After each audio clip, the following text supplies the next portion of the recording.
हेलिकप्टरबाट पुरै उद्धार गरिरहनु भएको मान्छे हेर्नु कति धेरै यस्तो अवस्था पनि देख्नु पर्यो भगवान् आज ल कत्रो बजार थियो सबै स्वाहा भएर मान्छे कसरी त्यत्रोहरू छतमा गएर कति डरायो होला कति घर थियो एउटा घर छैन पुरै हेलिकप्टरबाट उद्धार गर्थ्यो 50वटा घर थियो होला है 50वटा मात्रै यहाँ ढुङ्गेबाट यहाँसम्म 200-300 घर थियो ढुङ्गेबाट हैन नि यही हो नि यही यति मात्र थियो 50वटा ढुङ्गेबाट यहाँ त कति नि बजार आधी जति सिद्धिछ यस्तो गरेर बिजोग के हुनला भगवान् यो अब कहिले सल्भ हुनेलाई हो हामी कहिले कहाँ हामी कसरी जाने होला कहीँ जानु पर्यो चाइनादेखि इन्डियासम्म कुनै पुल छैन खोलाको हेर्नु यसरी उद्धार गर्दैछ हेलिकप्टरले कसरी बस्नु भयो होला हेर्नु त ल त्यत्रो खोला आयो भने त्यो बिचो छतमा गएर कति डर लाग्यो होला बिचरा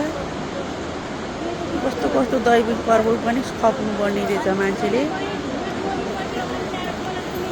यो त्रिशुली खोलाले अहिलेसम्म एउटा ढुङ्गा पनि कसैलाई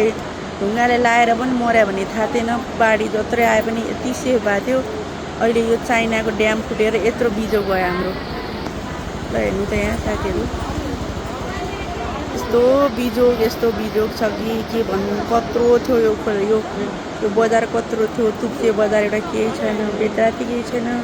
त्रिशुली केही छैन देवीघाट केही छैन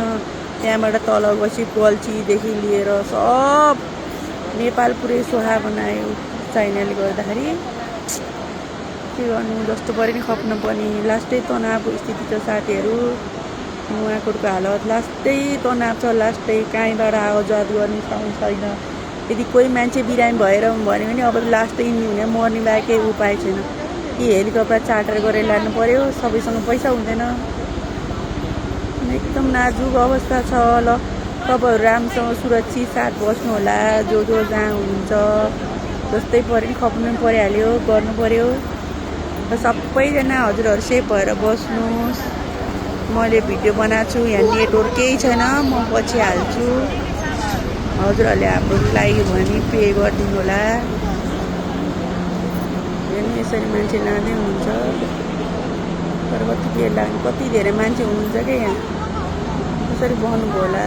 भगवान् ल यत्रो बजार पुरै स्वाहा भाला हेर्नु त साथीहरू ल हेर्नु कत्रो घरहरू थियो यहाँ